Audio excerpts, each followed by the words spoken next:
been long enough. The wounds have healed. I should tell people so they can learn from my mistake. Not that I think literally anybody else on planet Earth would do what I did in this moment, but nonetheless, here we are today to talk about it.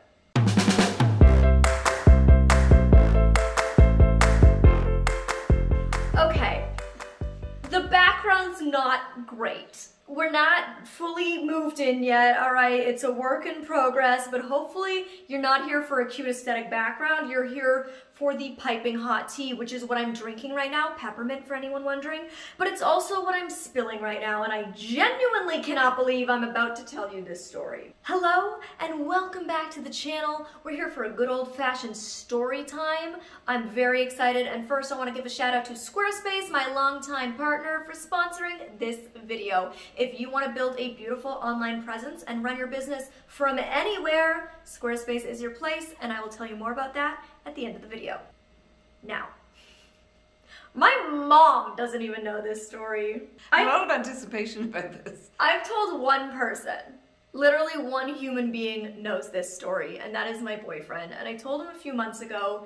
He pulled it out of me, and he was like, number one, I was dying telling him, like cringing my utter hardest. And he was killing himself laughing the entire time. And he was like, honestly, I feel like I have lipstick on my teeth. That's not what he said, that's me. Yes.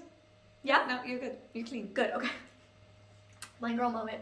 And he was like, honestly, it's worse than I thought it was gonna be. You have got to tell your followers this story. And I was like, you know what? Maybe you're right, it's been long enough. I should tell people so they can learn from my mistake. A few months back, I was listening to my beautiful, sweet, sweet smart speaker system playing me some music. And what song came on? But the one that's like,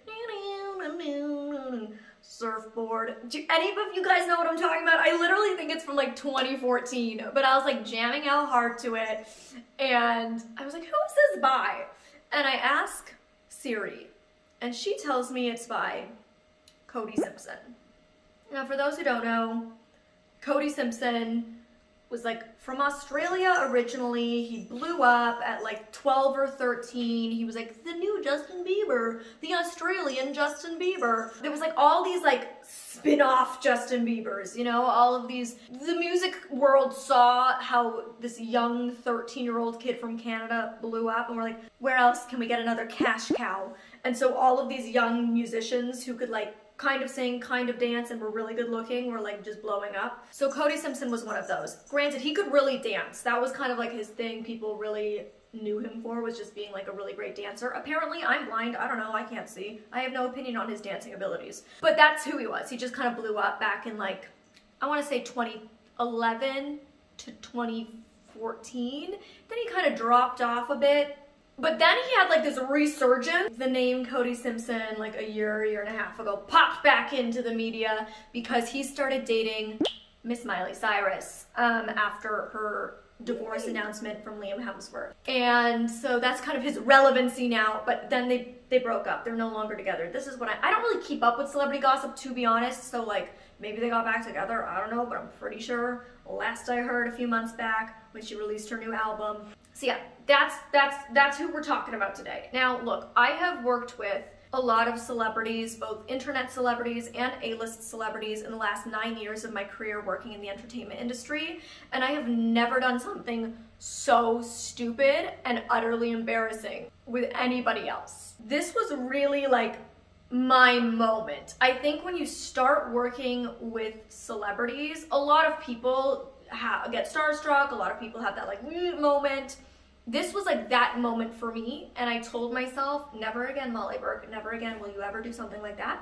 You will act like they are human beings, and it'll all be fine. And that's what I've done ever since, and it's worked out well for me. So I started touring when I was 18 years old, full-time as a motivational speaker, and I started doing stadium events. So I would speak to audiences as large as 20,000 at a time at, you know, stadiums in big cities like Seattle, London, England, Air Canada Centre, in Toronto, so Vancouver, we did one. At these events, I would have like 5 minutes on stage, which is actually considered like a long set at these events. They were 6-hour events, and it would just be like one person after another. It would be an activist, it would be a politician, it would be an actor, it would be a musician. So it just kind of like be this running show. So I would do like a 5-minute speech about, say, bullying, and then Demi Lovato would come up and she would sing a song, and then it would just go on and on all day. So it was one of these events. It was actually my second one ever. So my first one was in Toronto, and then my second one was in Vancouver. So I was 18 years old. I was only doing my second ever event in front of 20,000 people. Like, it's a lot. It's a lot to take on. It's overwhelming, but it was absolutely incredible for many reasons, and had its traumatizing times, but that's a different story. But yeah, it was pretty unbelievable to be doing this at 18 years old, having like just graduated high school. And that's why I never went to college or university, because I got the opportunity to start touring full-time, working in the industry that I had always wanted to and that I loved so much. So I figured university's always there, this opportunity isn't. So I took it. And so I was in Vancouver, and we had our sound check the day before. So they would do the full run of show the day before. Pre-going up on stage, you know, you're behind the scenes, and you have a whole team, like crazy team. Everybody has headsets. Each talent has an individual runner or wrangler, they called them, to get them anything they needed, make sure they were always in the right place, people always knew where they were, yada, yada, yada. And so I got brought backstage by my wrangler, and Cody Simpson was performing straight after me. I feel like at the time he kind of did a lot of like anti-bullying stuff, and my speech was about bullying, so it kind of like correlated. So he was performing right after me. So I go for my sound check, and they, you know, mic me up. They do the whole shebang. I go do my sound check, in which I do my whole speech, again, like 4 or 5 minutes.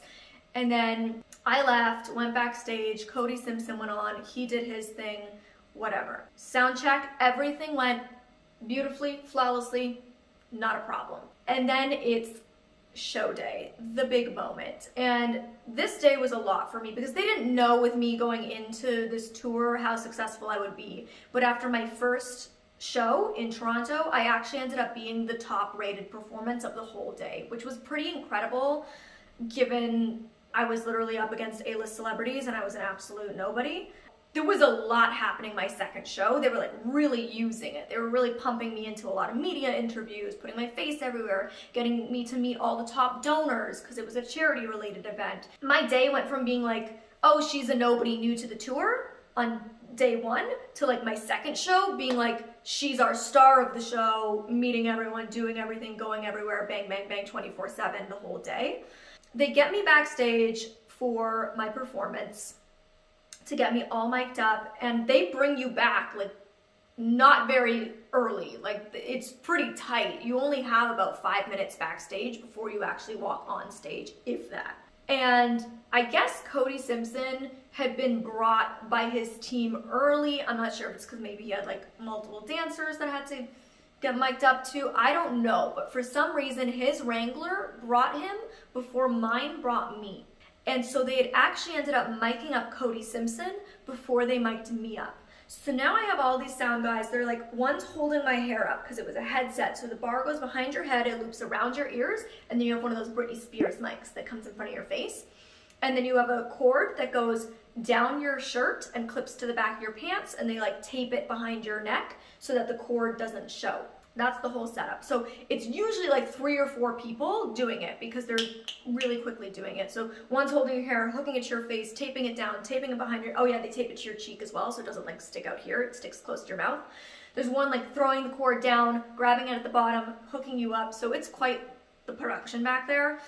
And they're doing it, and they're like, I just hear this guy being like, we can't get her levels. We can't, none of her levels are showing up. Like, her mic isn't connecting. And they realize that Cody Simpson has my mic and I have his. So the order is completely wrong, because he wasn't supposed to get mic'd up before I did. But now they are quite literally introducing me. So there is nothing anybody can do. We don't have time to rip this whole contraption off of me, rip him off of his, and switch them.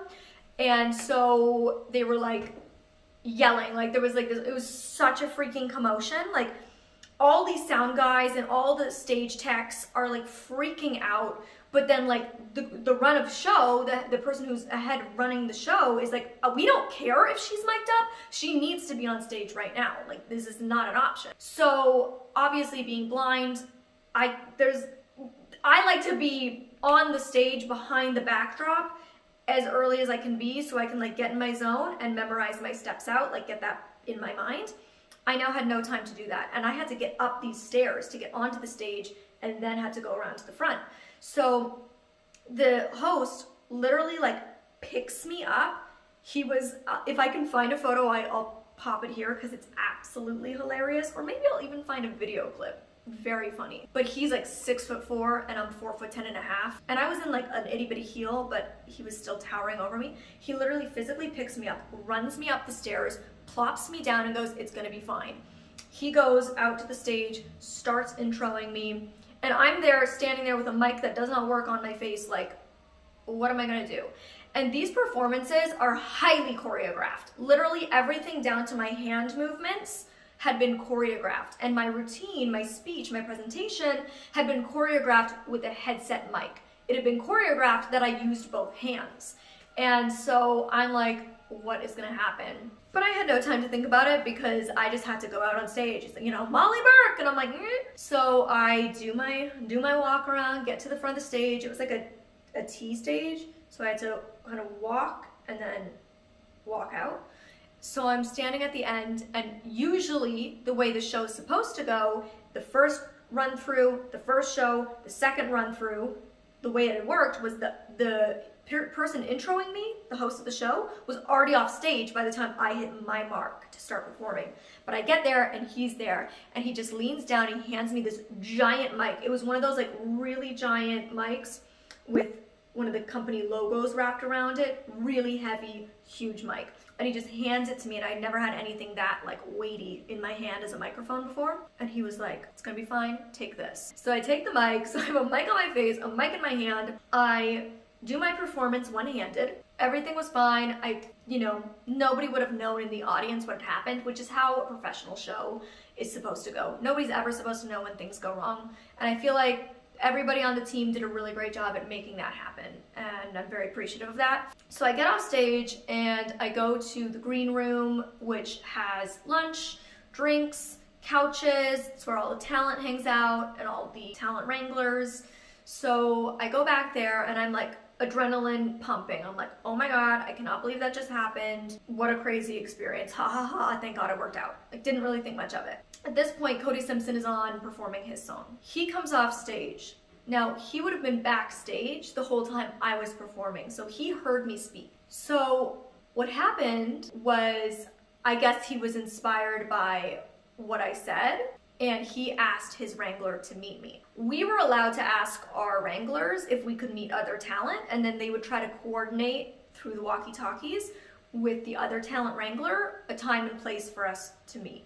It didn't always work out. It's not like I was able to meet everybody I ever wanted to because everybody had pre-packed schedules, but a lot of times I was able to meet people that I really wanted to meet, and it was really, really cool. But my first show, nobody asked to meet me. You know, I was like, ooh, can I meet Nelly Furtado? Ooh, can I meet Martin Sheen? And then all of a sudden my second show, like Cody Simpson is like, can I meet Molly Burke? And I was like, I'm literally a nobody. Like, this is crazy that anybody that's any kind of famous is actually wanting to meet me. And so I was like floored. I was really excited. And it was literally the first thing he did when he got off stage would be like, yo, I want to meet the girl who spoke before me. And so I'm sitting in the green room and I'm munching food. I am shoving my face with food because I'm so hungry. I was quite nervous before my performance, so I hadn't eaten that much. So once I was off and like adrenaline had calmed down and it was done, I was like, okay, give me all the food. And the hot lunch had just come out. So I get this plate of food, and they didn't have any cutlery out yet because lunch had just started, so they were still pulling cutlery out, and I was so hungry that I was like, I don't even care. So I'm just shoving food into my mouth. I am munching all the food. Particularly, it was a seasoned, spiced broccoli, and I don't even like broccoli. It's probably my least favorite vegetable, but I'm just eating it. Hands, all hands, just hand to mouth. as I'm shoving food in my face, my wrangler comes over and is like, Molly, Cody Simpson and his family want to meet you. And I was like, oh my God.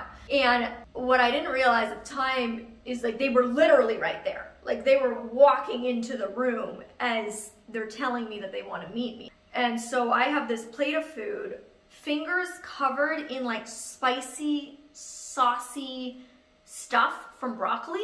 And there was no napkins in sight because the cutlery was being pulled out with the napkins and it hadn't come out yet. So there is nothing for me to wipe my hands on. This is where it gets like so embarrassing. Some of you might hear this and be like, that's not embarrassing. It is so embarrassing for me. Mom, you did not teach me to do this. You taught me better manners than this. I don't want you to blame yourself, okay? Thank you. You taught me so much better than this. I don't know what happened. It's like I literally blacked out. So somebody goes, I'm gonna go grab you a napkin. And I'm like, okay. And standing in front of me is Cody Simpson's dad, little brother, and he's walking in behind them. Like they were already there and he was kind of like lagging behind, following. And I proceed to, in front of them, lick my fingers and then offer to shake their hand. You certainly wouldn't be doing that right now. Literally the most disgusting thing you could possibly do. That is utterly disgusting. And they saw me lick my fingers and then put my hand out to them to shake their hand. And bless their damn souls, they were so polite, they took my hand. And I could, like, the little boy, he was like hesitant, you know? He was like, and the dad was like, go on, shake her hand, be polite. And he sticks his hand out, and I shake the dad's hand, and I shake the boy's hand. I don't know his brother's name. And I shake his hand when he comes over, and that was that. I don't know why I did that. They were so polite. They were so nice. They were so down to earth, really, truly lovely people. I've since run into his sister at events in LA, who I think does some work, like did some radio hosting or something. I'm not sure. The whole family kind of moved to LA, got into show business, but she was super nice when I ran into her years later. Like literally just probably a year and a half ago, I ran into her. Honestly, nothing bad to say about the family or him. Really, really genuine, wonderful people. That was all me. That was so disgusting. I really would just never do that. Like the correct thing to do would be like, oh my gosh, so sorry, I can't shake your hand. I've been eating food, so hungry, haha. Nice to meet you. That would be the normal thing to do in that scenario and just wait for a napkin. But obviously that is not where Molly's head was at. She was overwhelmed. She had just had a crazy performance. Her first celebrity had just asked to meet her. I don't know what was going on. But thank God I've never done anything like that again, and I will continue to never do anything like that ever again. I'm honestly, quite frankly, not even sure we'll ever, as a human race, go back to handshaking. I'm not sure. It remains to be seen. Anyways, that's my horribly embarrassing story. Thank you for sitting through it. Definitely top 1 or 2 most embarrassing moments of my life, period. Not just celebrity encounter, like in general ever. One of my most embarrassing moments to look back on. And I think the worst part is like in the very moment, I wasn't even embarrassed. Like it's one of those things that I'm so embarrassed looking back on. I cringe looking back on, but in that moment I was like, yeah, this is totally normal to do. So that's that. Thank you so much for hanging out and watching this with me. Thank you to Squarespace for sponsoring this video. You can go to squarespace.com for a free trial, and when you're ready to purchase your first website or domain name, you can go to squarespace.com/MollyBurke to get 10% off. So many people over the past year have been starting their own online business, which I just think has been one of the positive things to come out of this crazy last 12 months that we've had. And my aunt knits these blankets. You guys have seen this. I have literally had her make me probably 5 or 6 in the last 15 years because I love them so much that every time I get a new color palette, I'm like, I need a new blanket, Auntie Lynn. They're so textural, which for my fellow blind folks, you get me. I love all the texture. They're machine washable. Like, they're just honestly the greatest. She custom makes them for babies and adults in whatever color palette you want. And I've been encouraging her to bring her business online because every time I see her, all she is doing is knitting 24/7, knit, knit, knit, knit, knit, knit, knit, because she has so many orders coming in all the time. And I keep telling her, you need to start a Squarespace website, launch your business online, because I know all of you guys have been asking where you can get these. I will link some info down below if she has any or is willing to let me. I'll ask her. So if you're curious, check the description box. Potentially there's some blanket info of how you can get your hands on them. But I have been telling her that she needs to launch her own shop on Squarespace, because it really is such an easy platform. They have all these templates. Like, you don't have to be a professional. You don't have to be somebody in graphic design or coding or web building to be able to start your own business using Squarespace and launch a beautiful online shop. You can get analytics, marketing tools, everything you need, and they also help empower you to make your websites accessible, which is very important. So anyways, like I said, go to squarespace.com/MollyBurke for 10% off your first purchase of a website or domain. And you can go to mollyburkeofficial.com, my Squarespace website, if you want to see how mine looks. I am in the midst of redoing it. I'm very excited for the future. Coming soon, 2021. All right, if you want another story time, you can check out this one over here. And if you want a fashion video, you can check out this one over here. And I will see you in the next one.